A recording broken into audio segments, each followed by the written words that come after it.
Hello everyone, my name is Cara Wirachowsky and I'm a community pharmacist currently practicing at Shoppers Drug Mart here in St. John's, Newfoundland.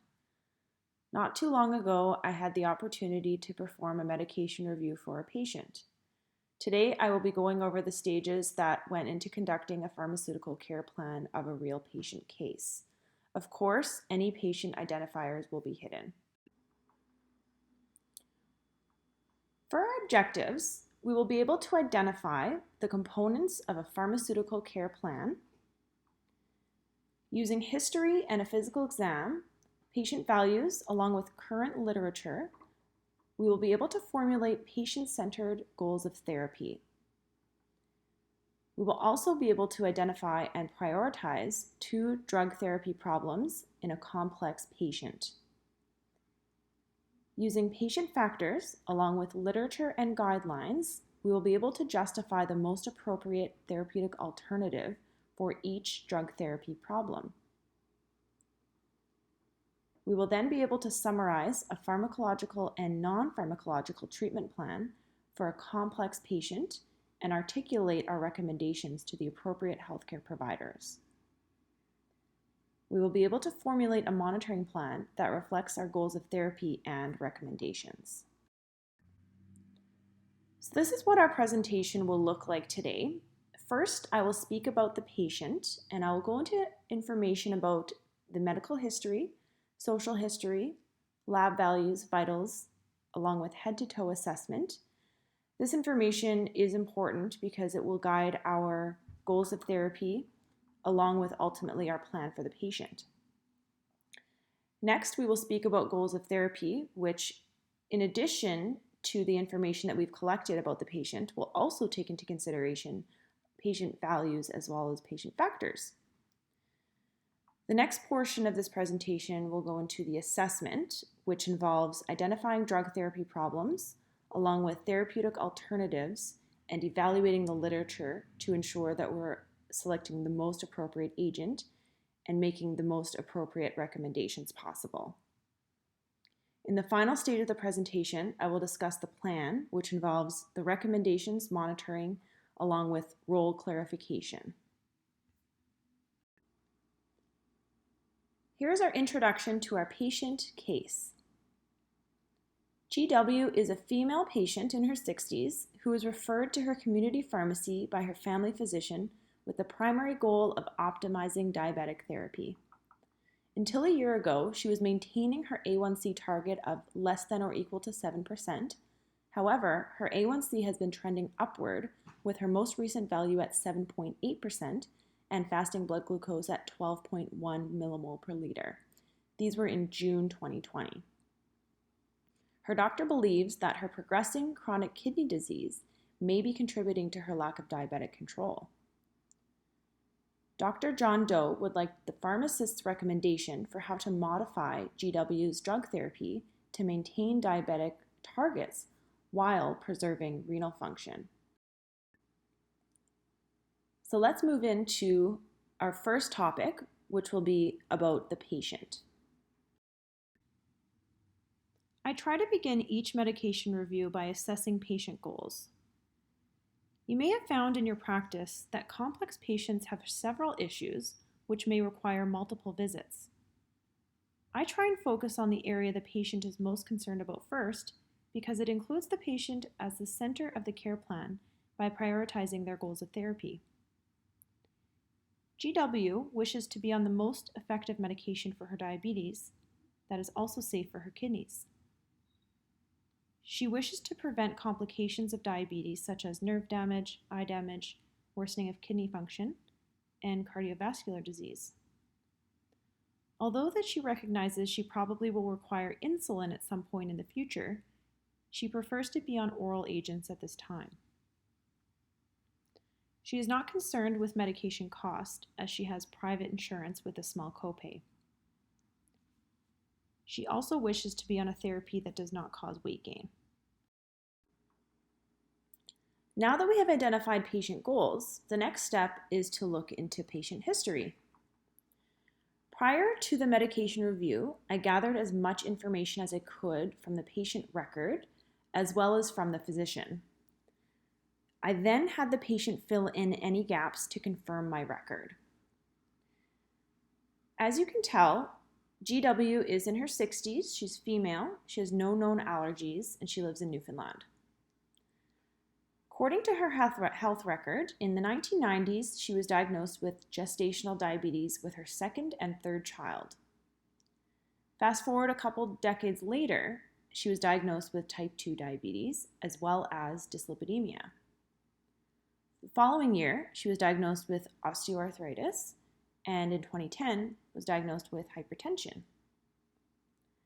Recently, in 2019, she was diagnosed with chronic kidney disease. Moving on to social history, GW is a non-smoker. She drinks about 1 alcoholic beverage per week and 1 cup of coffee or tea per day. When asked about how many times she misses her medication in the last week, she answered 0. I asked the same question and replaced week with month, and she still reported 0. She reports using a dose set at home and finds it very useful to organize her medication and is able to do this independently. Her adherence was confirmed through a report of her medication fills at the pharmacy, which also confirmed good medication adherence. She has a relatively nutritious diet and reports eating about 3 servings of vegetables per day and 3 servings of fruit per day. She walks about 2 to 3 times per week for 30 minutes at a time, and she does not use recreational drugs. She is adherent to medical appointments and lab work. Since this information was reported by the patient, it should be included in the subjective portion of the SOAP note. This is GW's current medication list. To obtain this, I printed the patient's prescription list from the pharmacy, as well as pulled the network to see if there was anything missing from the profile. During the medication review, I confirmed this list with the patient and also inquired about any over-the-counter or herbal products that she was taking. I then matched the medication to the condition by asking GW why she takes each medication, which she was very aware of. Her list includes metformin, 1,000 milligrams twice a day with breakfast and supper for diabetes, empagliflozin, 10 milligrams once a day with breakfast for diabetes, telmisartan, 20 milligrams once a day with supper for blood pressure and kidney protection, amlodipine, 5 milligrams once a day with breakfast for blood pressure, pravastatin, 20 milligrams once a day with supper for dyslipidemia, baby aspirin once a day with breakfast for primary prevention, acetaminophen, 650 milligrams 4 times a day or every 4 to 6 hours, regular for osteoarthritis, Centrum Select multivitamin once a day with breakfast for general health, and dandelion root, 525 milligrams 3 times a day, which she takes because a neighbor recommended it for her for diabetes. Next, we will move on to vital signs and laboratory values. Until a year ago, GW was meeting her target A1C of less than or equal to 7%. At this time, her eGFR was 42 milliliter per minute in March of 2019. Her most recent lab values in June of 2020 reveal elevated fasting glucose of 12.1 millimole per liter, as well as elevated A1C at 7.8% and a lower eGFR of 39 milliliters per minute. According to her eGFR and her urine albumin-creatinine ratio of 21 milligram per millimole, she has stage 3B chronic kidney disease with overt nephropathy. Her electrolytes are all within normal range, with potassium being on the higher end of normal at 4.9 millimole per liter. Her lipids involve total cholesterol of 5, triglycerides at 4.4, HDL at 0.8, and LDL at 2.17. Her vital signs, which I took during the medication review, involve blood pressure of 129/78, heart rate of 77, and her BMI of 26.5 kilogram per meter squared, which I took using weight as well as height which were taken during the medication review.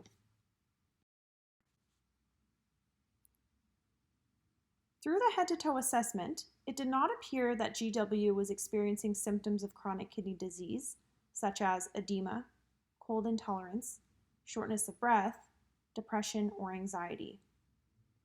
She did report mild occasional polydipsia, usually 1 to 2 times per week. She declined polyuria, eye changes, numbness, or pain in extremities. She reports self-monitoring blood glucose 1 to 2 times per week fasting and 1 to 2 times per week postprandial. Her fasting is usually between 8 to 12 millimole per liter and her postprandial levels between 10 to 14. She declined experiencing any hypoglycemic events. Prior to creating a care plan, it is important to create goals of therapy. These will take into consideration targets appropriate for managing the patient's medical conditions and preventing complications, while also incorporating the patient values and goals. For the purpose of this presentation, I will only be focusing on diabetes care plan, since that is the primary area of focus for both the patient and the physician, and this is where our 2 drug therapy problems will fall. So for the first 2 goals of therapy, I found it useful to split these up into initial control and long-term control of blood glucose. For initial control, we're looking to prevent symptoms of hyperglycemia, so 0 symptoms, within 2 to 4 weeks and ongoing. We want to reduce our fasting plasma glucose to 4 to 7 millimole per liter within 2 to 4 weeks and ongoing, and reduce our postprandial to 5 to 10 millimole per liter within 2 to 4 weeks and ongoing. These targets are consistent with our long-term control of reducing A1C to less than or equal to 7% within 3 to 6 months. These are appropriate targets for GW since she does not report hypoglycemia, and her only potential risk factor for hypoglycemia is chronic kidney disease.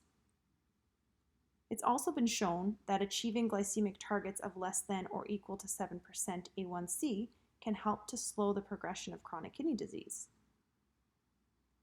A healthy BMI can improve glycemic control and reduce cardiovascular risk. This is why we decided to achieve a BMI of less than 25 kg per meter squared within 6 months. Our third goal of therapy relates to side effects of medication. We look to prevent hypoglycemia today and ongoing. Number 4, we want to prevent microvascular and macrovascular complications of diabetes today and ongoing. And lastly, we're looking to control other disease states that can worsen diabetes. So when we're looking at hypertension, we want to continue to maintain our blood pressure of less than 130/80 today and ongoing, and also to preserve our creatinine clearance today and ongoing. Next, we will move to the assessment portion of the pharmaceutical care plan, which we will discuss drug therapy problems, along with therapeutic alternatives and evaluating the literature to determine the most appropriate recommendation. As you may have noticed during the patient overview, there are several drug therapy problems in this patient case. However, for the sake of time, we will go over the top 2. Our first drug therapy problem is GW is at risk of experiencing an adverse drug reaction from metformin and could benefit from a dose reduction. Second, GW is experiencing hyperglycemia since empagliflozin is no longer effective at maintaining glycemic targets, and therefore she could benefit from optimization of antihyperglycemic therapy. Our first drug therapy problem is relatively straightforward and does not require evaluating therapeutic alternatives. Impaired renal function can result in accumulation of metformin which increases risks of adverse effects such as lactic acidosis. The recommended maximum dose for those with eGFR between 30 and 45 is 500 milligrams twice a day. Now, if you can remember, our patient's metformin dose was 1,000 milligrams twice a day.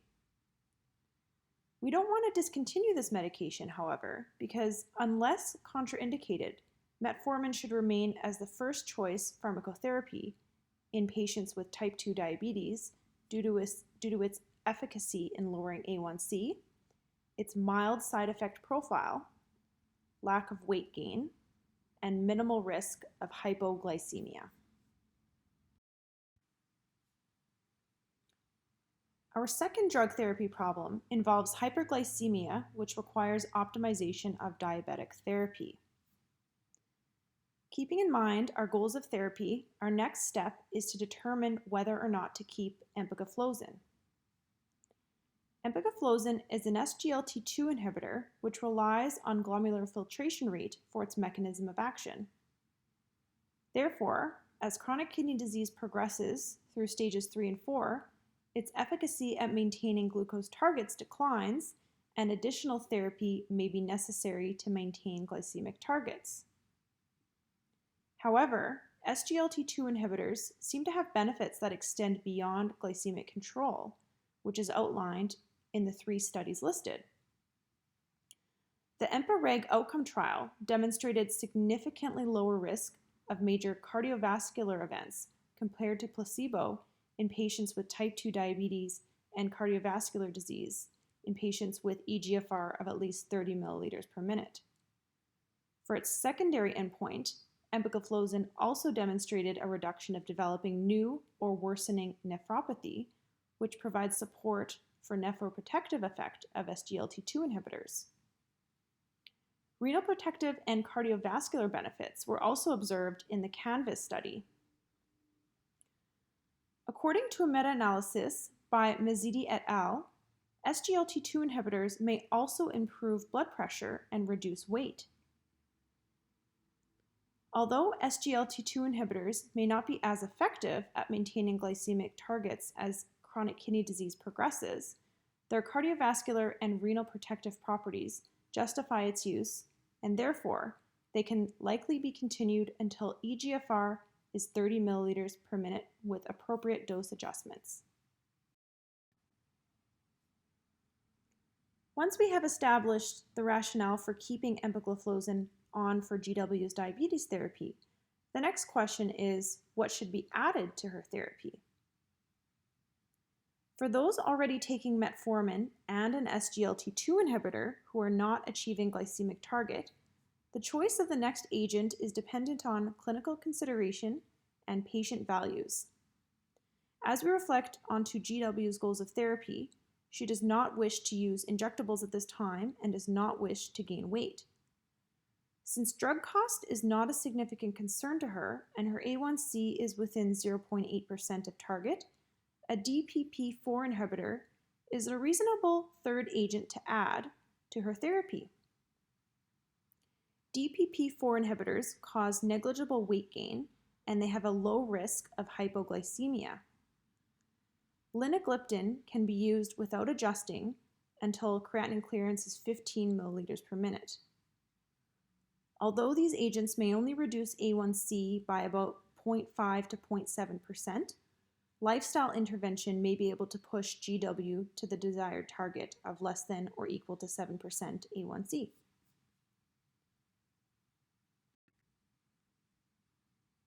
Now that we have gone over our drug therapy problems and the literature surrounding the therapeutic alternatives, we will move on to our plan, which involves recommendations, monitoring, and role clarification.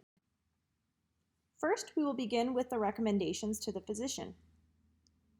For drug-related recommendations, we will first ask the physician to consider decreasing metformin from 1,000 milligrams twice a day to 500 milligrams twice a day.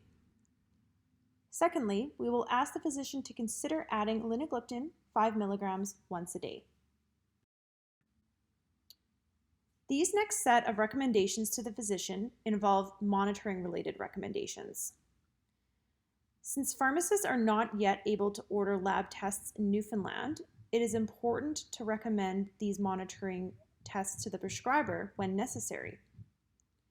The third recommendation involves repeating A1C and fasted blood glucose in 3 months, since, as you remember, it can take 3 to 6 months to see changes in A1C. Fourth, we will request the physician to consider ordering serum B12 blood levels stat and then annually to rule out metformin-associated B12 deficiency. Fifth, we will ask the prescriber to consider ordering albumin-creatinine ratio, serum creatinine, sodium, and potassium every 3 to 4 months to assess renal function and appropriateness of current diabetic pharmacotherapy.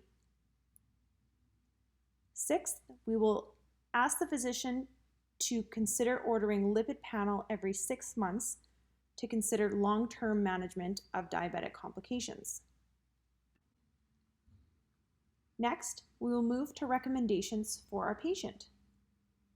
When monitoring for side effects of linagliptin, GW will monitor for common side effects such as sore throat, stuffy or runny nose, cough, or diarrhea and report to the pharmacy if these are bothersome. GW will seek urgent medical care if severe abdominal pain, severe nausea, swelling of the ankles or legs, or weakness occurs. She will monitor for symptoms of hypoglycemia and will perform self-monitoring blood glucose and treat with glucose tablets accordingly if occurs.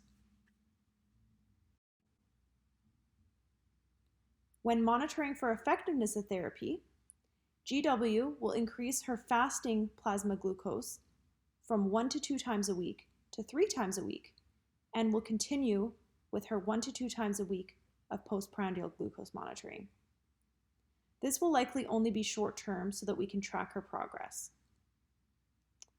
Next, she will monitor for short-term symptoms of hyperglycemia, such as polyuria and polydipsia. She will also monitor for long-term diabetic complications. GW will measure home blood pressure every 1 to 2 weeks and will bring her record into the pharmacy visit next month. She will monitor for changes in chronic kidney disease, such as fatigue, edema, cold intolerance, shortness of breath, depression, or anxiety. She will monitor for numbness or loss of sensation in the hands and feet and report to the pharmacist or physician accordingly. For interventions for our patient, GW will perform self-foot exam daily and care for nails regularly and apply moisturizer if dry. She will increase her walks from 30 minutes 2 to 3 times a week to 5 times per week and will start incorporating resistance training twice per week.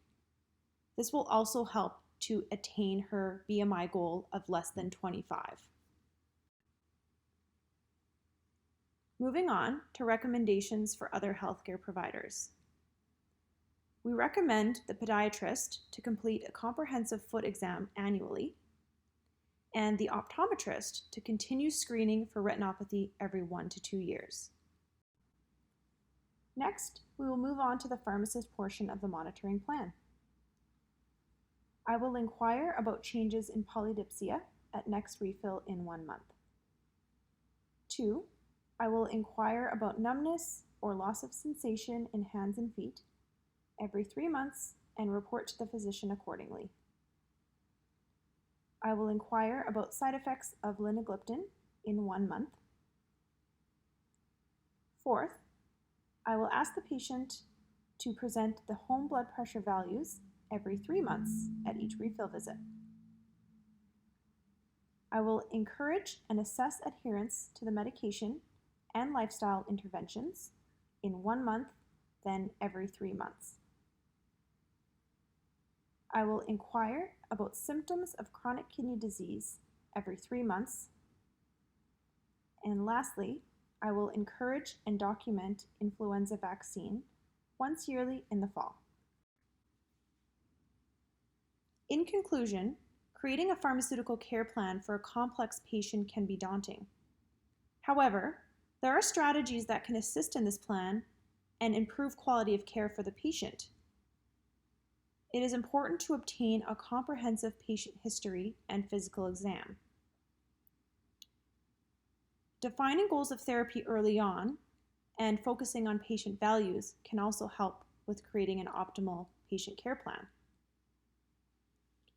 It is important to identify the highest priority drug therapy problems, since it's not always feasible to tackle all drug therapy problems in one visit. Using literature and patient values, it is important to justify the most appropriate therapeutic alternatives.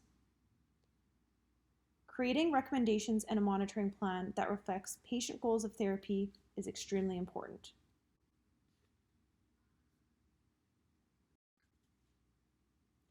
Thank you for listening to my presentation. I hope that you took some pieces from my pharmaceutical care plan that you can incorporate into your own practice. If you have any questions, please don't hesitate to email me at the email listed in the slide.